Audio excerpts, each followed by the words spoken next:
Hello everyone, happy day. How are you? Good to see you all. I think you're all looking pretty beautiful today.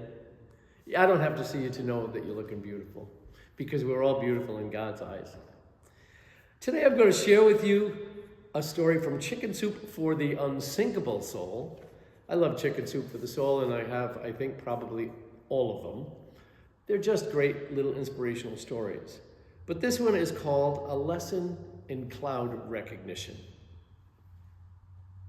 It had been another long week of conducting training sessions throughout the country. I generally like to relax on the flight home, do some easy reading, maybe even close my eyes for a few minutes. I try to be open to whatever does happen, though. I usually say a little prayer. Whoever is supposed to sit next to me, let it be so, and help me be open to that. On this particular day, I boarded the plane and noticed a young boy, around 8 years old, sitting in the window seat next to mine. I love kids.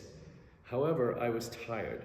My first instinct was, oh boy, I'm not sure about this. Trying my best to be friendly, I said hello and introduced myself. He told me his name was Bradley.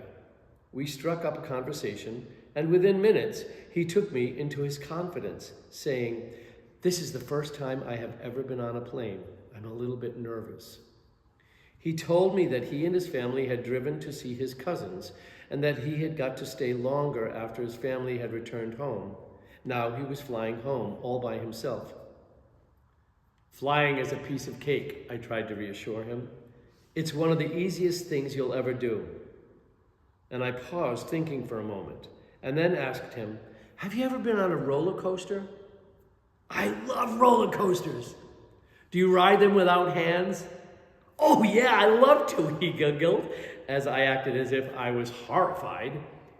"Do you ever ride in the front?" I asked with a pretense of fear on my face. "Yeah, I try to get in the front every time." "And you're not afraid of that?" He shook his head no, clearly sensing that he was now one up on me. "Well, this flight will be nothing compared to that. I won't even ride roller coasters, and I'm not the least bit afraid to fly." A smile edged its way onto his face. "Is that right?" I could see that he was starting to think that maybe he was brave after all. The plane began to taxi down the runway. As we ascended, he looked out the window and began describing with great excitement everything he was experiencing. He commented on the cloud formations and the pictures they seemed to paint in the sky.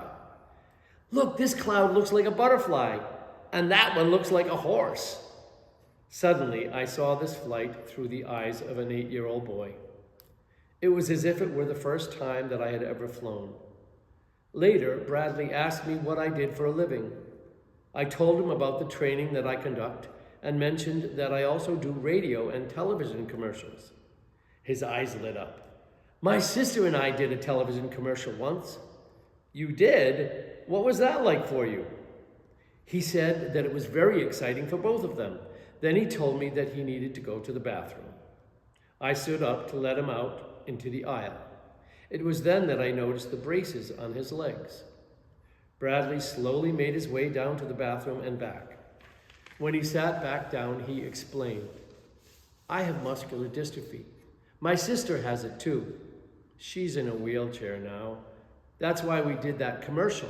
We were poster children for muscular dystrophy."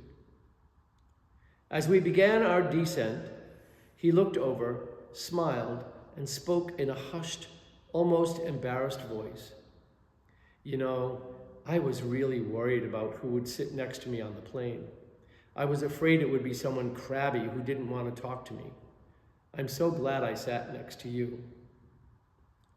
Thinking about the whole experience later that night, I was reminded of the value of being open to the moment. A week that began with me being the trainer ended with me being the student. Now, when times get rough, and they inevitably do, I look out the window and try to see what images the clouds are painting in the sky. And I remember Bradley, the beautiful child who taught me that lesson. This was written by Joyce A. Harvey. And one of the reasons why I love this story is because it's just a beautiful story. But last year, or in the last couple of years, I've been able to do some traveling. And I went to a UCC synod in Indianapolis. And on the way back from Indianapolis, I happened to sit next to this young woman who seemed very nervous and anxious. And I said, "Are you okay?" And she said, "I've never flown before."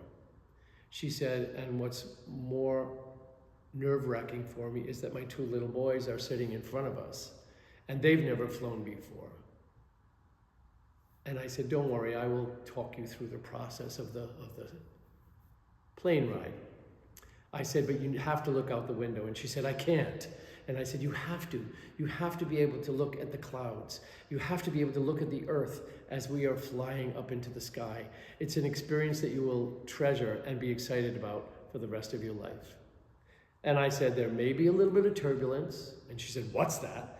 And I explained it to her. I said, "But it's okay. You'll be okay." And she said, "Well, suppose we're not." I said, "Well, if we're not, then we're going to maybe go to see God together, aren't we? All four of us." I said, "But I don't think that's going to happen, because the chances of that happening are very minute."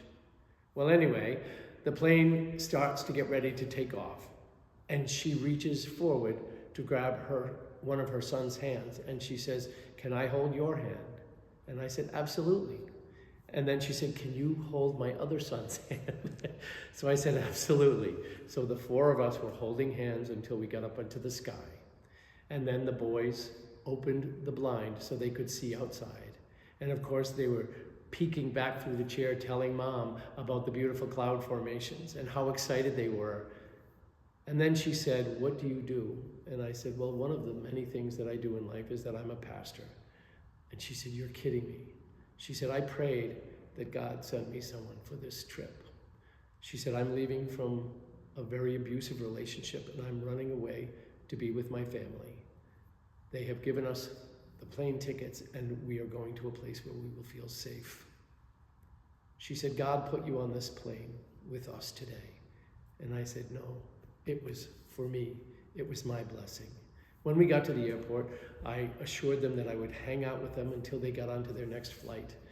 And as we were there in the airport, the little boy that was sitting in front of me said, "Can I give you a hug?" And you all know me, I love to hug, so of course I did. And I have this beautiful, treasured memory. So this story touched my heart and reminded me of that beautiful day. And I've got another one that I'll share with you soon. But for now, have a beautiful, blessed day, and I hope this story touched your heart. God bless you all.